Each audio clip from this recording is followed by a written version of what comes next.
दोस्तों, पाकिस्तान अक्सर अपने बॉर्डर के जरिए भारत में घुसपैठ करवाता है और कई आतंकी हमलों को भी अंजाम देता है। हालांकि भारत ने अब बॉर्डर पर सुरक्षा पहले से काफी ज्यादा बढ़ा दी है और इसी के साथ अब भारत ने हाल ही में बॉर्डर पर कई लड़ाकू हेलीकॉप्टर्स भेजने का भी प्लान बना लिया है और यह हेलीकॉप्टर्स पाकिस्तान जैसे देशों के छक्के छुड़ाने में काफी कारगर साबित होंगे। जैसे ही भारत ने इस बात की घोषणा की है, तब से पाकिस्तान में काफी भगदड़ का माहौल है और अब पाकिस्तान काफी डरा हुआ है, क्योंकि अगर भारत ने ऐसा कर दिया तो इससे पाकिस्तान की मुश्किलें और भी ज्यादा बढ़ सकती है और फिर पाकिस्तानी सेना भारत में घुसपैठ कराना तो दूर, बॉर्डर के आसपास भी नहीं भटक सकती। आखिर क्या है इस लड़ाकू हेलीकॉप्टर की खासियत और कौन कौन से हमले करने में सक्षम है, इन सब के बारे में हम आपको इसी वीडियो में विस्तार से बताएंगे। लेकिन उससे पहले आप हमें इस बारे में कमेंट करके बताइएगा कि भारत के इस फैसले के बारे में आपकी क्या राय है। तो चलिए अब देखते हैं पूरी खबर विस्तार से। दोस्तों, भारतीय सेना पाकिस्तान से लगती हुई पश्चिमी सीमा के पास अपने स्वदेशी अटैक हेलीकॉप्टर्स की पहली यूनिट बनानी जा रही है और यह पहला मौका होगा जब खतरनाक मिसाइलों से लैस LCH यानी कि लाइट कॉम्बैट हेलीकॉप्टर्स को जोधपुर में तैनात किया जाएगा। जानकारी के मुताबिक LCH के पहली यूनिट में करीब 10 लड़ाकू हेलीकॉप्टर्स होंगे और इस यूनिट की तैनाती के बाद बॉर्डर की निगरानी का काम और भी ज्यादा आसान हो जाएगा, जिससे घुसपैठ रुकेगी और अलगाववादी गतिविधियों पर विराम लगना भी आसान हो जाएगा। आपको बता दें कि इस स्वदेशी हेलीकॉप्टर में लगे अत्याधुनिक सिस्टम से दुश्मन ना तो इससे छुप सकता है और ना ही इस पर हमला कर सकता है, क्योंकि LCH में लगा सिस्टम हेलीकॉप्टर को मिसाइल का टारगेट बनते ही सूचना दे देता है। दोस्तों, लाइट कॉम्बैट हेलीकॉप्टर भारतीय सेना का पहला स्वदेशी हमलावर हेलीकॉप्टर है और इस लड़ाकू हेलीकॉप्टर्स को जोधपुर में इसलिए तैनात किया जा रहा है ताकि पुराने Mi-35 और Mi-25 हेलीकॉप्टर्स को हटाया जा सके। आपको बता दें कि ये दोनों ही हेलीकॉप्टर रूस ने बनाए थे। आपको बता दें कि अटैक हेलीकॉप्टर सर्जिकल स्ट्राइक जैसे हमले करने में ज्यादा ताकतवर होते हैं। यह helicopter anti tank guided missile, rocket और मशीन गन से लैस होगा। आपको बता दें कि पंजाब और राजस्थान के मैदानों में पाकिस्तान की तरफ से बड़े हार्मोइड्स या बख्तरबंद गाड़ियों के हमले का खतरा हमेशा बना रहता है, लेकिन लाइट कॉम्बैट हेलीकॉप्टर की जोधपुर में तैनाती इस तरह के किसी भी हमले की आशंका को खत्म कर देगी। साथ ही लाइट कॉम्बैट हेलीकॉप्टर का इस्तेमाल और जगहों पर भी हो सकता है, जैसे कारगिल जैसे पहाड़ी इलाकों पर छुपे आतंकवादियों या घुसपैठियों को खत्म करने में, या पूर्वी लद्दाख में चीन की तरफ से आगे बढ़ते हुए बख्तरबंद गाड़ियों और सैनिक गाड़ियों के काफिले को रोकने के लिए। वैसे तो भारतीय सेना के पास रूसी मूल के Mi-25 और Mi-35 हेलीकॉप्टर है और अभी हाल ही में अमेरिका से खरीदा हुआ अपाचे भी वायुसेना का हिस्सा बन चुका है, लेकिन LCH इन सब में खास होगा क्योंकि यह अचूक होने के साथ साथ स्वदेशी है। यह लड़ाकू हेलीकॉप्टर धीमी गति से उड़ सकता है, एक ही जगह में मंडराता हुआ रह सकता है, जंगल या गलियों में अपने निशाने को पीछा कर सकता है और लड़ाकू हेलीकॉप्टर की यही खूबियां इसे लड़ाकू फाइटर जेट से अलग करती है। अगर आसमान में मंडराता हुआ दुश्मन का हेलीकॉप्टर हो तो लड़ाकू हेलीकॉप्टर के पास उसके लिए इनबिल्ट मिसाइल है, जो आगे बढ़ते हुए दुश्मन के टैंक और बख्तरबंद गाड़ियों के लिए लड़ाकू हेलीकॉप्टर के पास एंटी टैंक गाइडेड मिसाइल और रॉकेट्स है, जबकि बड़ी तेजी से डेरा डालते हुए दुश्मन के पैदल फौज पर हमला करने के लिए इसके पास फ्रंट चैन गन है।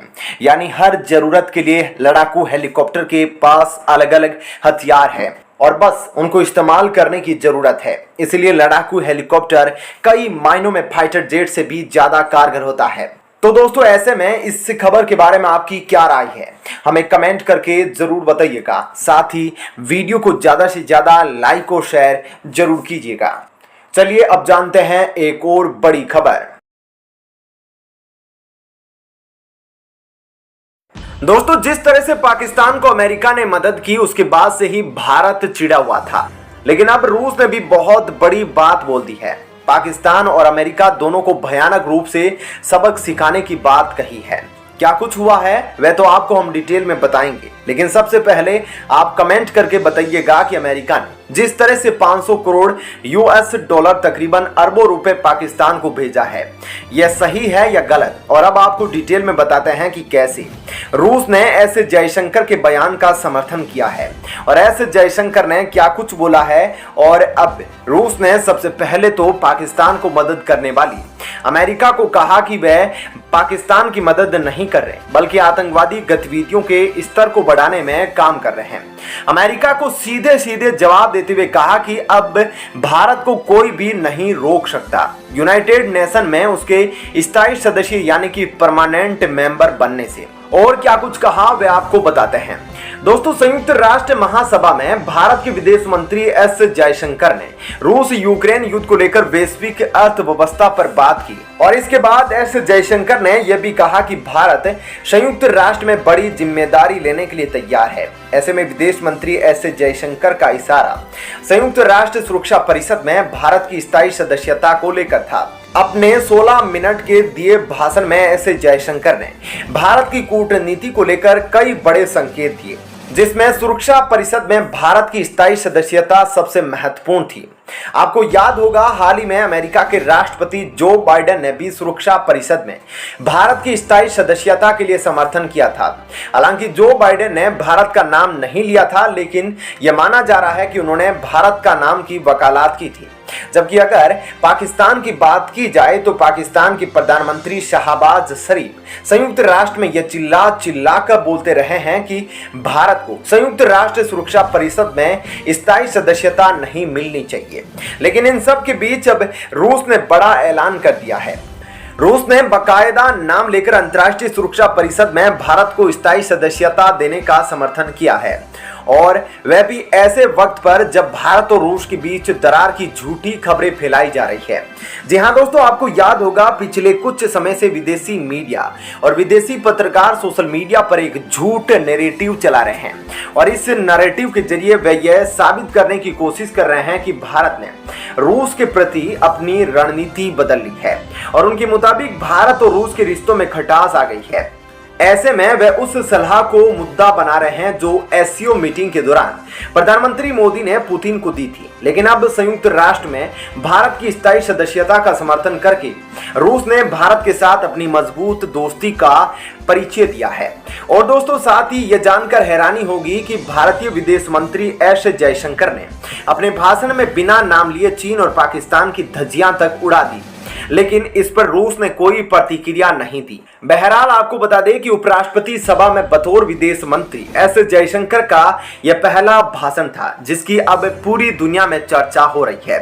तो दोस्तों, ऐसे में आप समझ गए होंगे कि भारत और रूस की मित्रता कितनी गहरी है और जिस तरह से रूस अंतर्राष्ट्रीय स्तर पर भारत का साथ देता हुआ आया और भारत के साथ खड़ा दिखाई दे रहा है, ऐसे में यह सच में काबिले तारीफ है। तो दोस्तों, रूस और भारत की इस दोस्ती के लिए आप वीडियो को ज्यादा से ज्यादा लाइक शेयर जरूर करें। और दोस्तों, ऐसे में इस खबर के बारे में आपकी क्या राय है, हमें कमेंट करके जरूर बताएं और साथ ही वीडियो को ज्यादा से ज्यादा लाइक